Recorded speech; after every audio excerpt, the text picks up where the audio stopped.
welcome to a brand new episode of Coming Distractions brought to you by the Nerdpocalypse podcast. I'm your host, Jay. I'm here with my co-host this week, James. Hey, Jay. Hey, okay, we're back. We're going to talk about Spiral, or also known as Spiral from the Book of Saw. This is the 2021 American horror film. This is starring Chris Rock, Max Magilla, Marisol Nichols, and Samuel L. Jackson. I will give the logline for this. Working in the shadow of an esteemed police veteran, brash detective Ezekiel Zeke Banks, played by Chris Rock, and his rookie partner, William Schneck, take charge of a grisly investigation into murders that are eerily reminiscent of the city's gruesome past. Unwittingly trapped in a deepening mystery, Zeke finds himself at the center of a killer's morbid game. Obviously, this is in the Saw movie franchise, the pantheon of that. So, James, you saw this movie. I'm very interested in this movie. What were your overall thoughts? It is interesting because they brought back the director from 3 previous Saw movies. They brought back the writers from Jigsaw, the last one in 2017. So there's a lot of pedigree when it comes to Saw movies. So it is less something new. It is a new approach to things that have been done before. Okay. So they take some ideas and from previous movies, especially 2 and 3, and give them this new point of view with this Chris Rock character who's a cop. He thinks he's the only clean cop in his department. Everybody else is on the take or has hurt innocent people. And he is somebody who turned in a dirty cop about a decade ago, and he's been watching his back. People don't respond to his requests for backup. And so it's a lot about him fighting the police from the inside. And then this new Jigsaw character pops up and he's taking on the police from the outside. And he's like, repent for your crimes against the community or suffer the consequences. And I think it's an interesting concept to approach the previous ideas. Okay, cool. So I mean, I don't know how long ago, like what's the time span between the regular Saw universe and this? I mean, obviously it says like reminiscent of the city's past. So I don't know, let's say 10 years or something. Does this feel, even though they're bringing back the same talent, are they trying to kind of go in a, like, as far as the feel of the movie, does it feel wildly different, or does it feel pretty much in line with those latter Saw movies?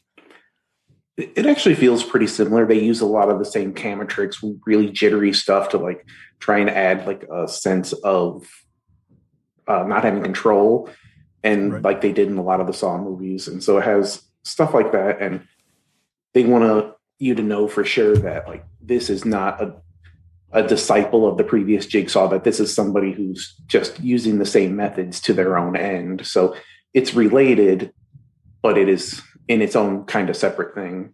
Okay. Now, do you see this sparking off into sort of its own, I guess, like mini franchise in its own way, or does this feel like sort of a love letter to the franchise, and this is like, okay, now we're done? Oh no, they're definitely looking to set up a new wing of the franchise. I don't know how many movies they may have planned, but they definitely want to do more than just this one. It is left kind of hanging for a sequel, and I don't know. They definitely have more planned. And I'm excited to see where it goes. So I think that makes it a successful entry into the franchise. Okay. All right. Yeah, look, I think that franchise started, I mean, look, I'm no horror expert. I'm largely a coward when it comes to horror movies.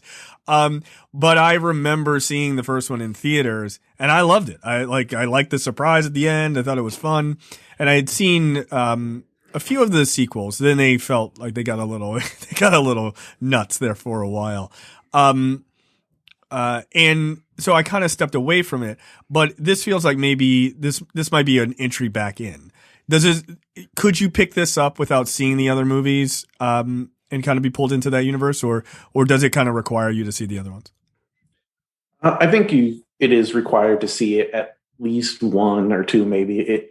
is post him dying, which I think happens in the third movie, and then it's just a bunch of flashbacks and copycats and stuff. So all that stuff isn't involved in this movie. But if you have an idea of who Jigsaw was and the kind of things he wanted from his victims, I think it would set you up. But I do feel if somebody just like, hey, I like Chris Rock, I like Samuel Jackson, they walked into this one, they would be able to follow without too much trouble. Okay.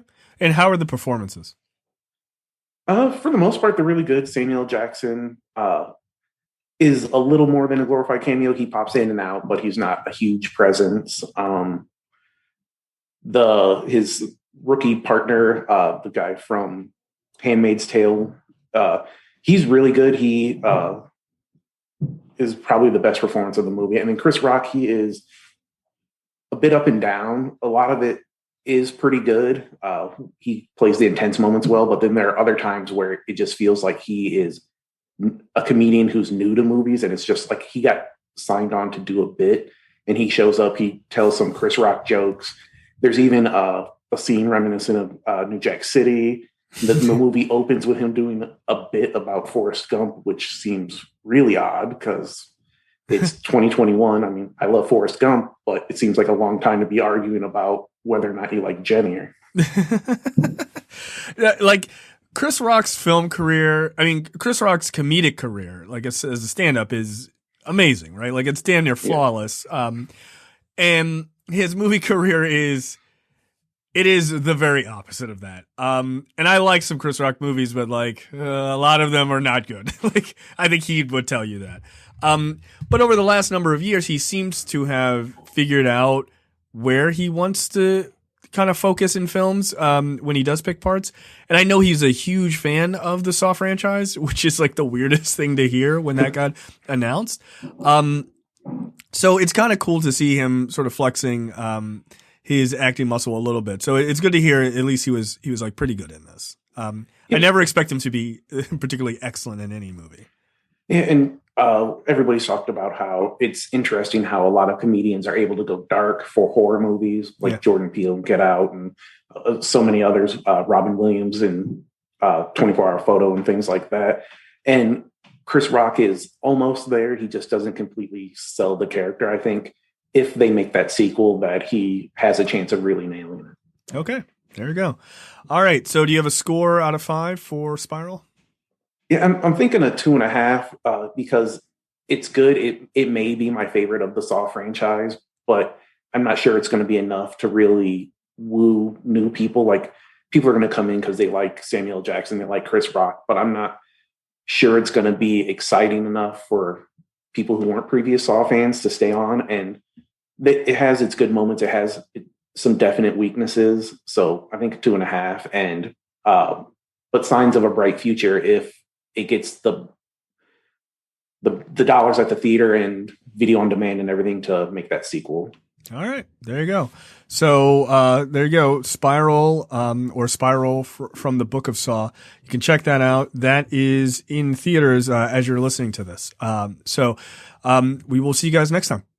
All right, bye everybody. Bye.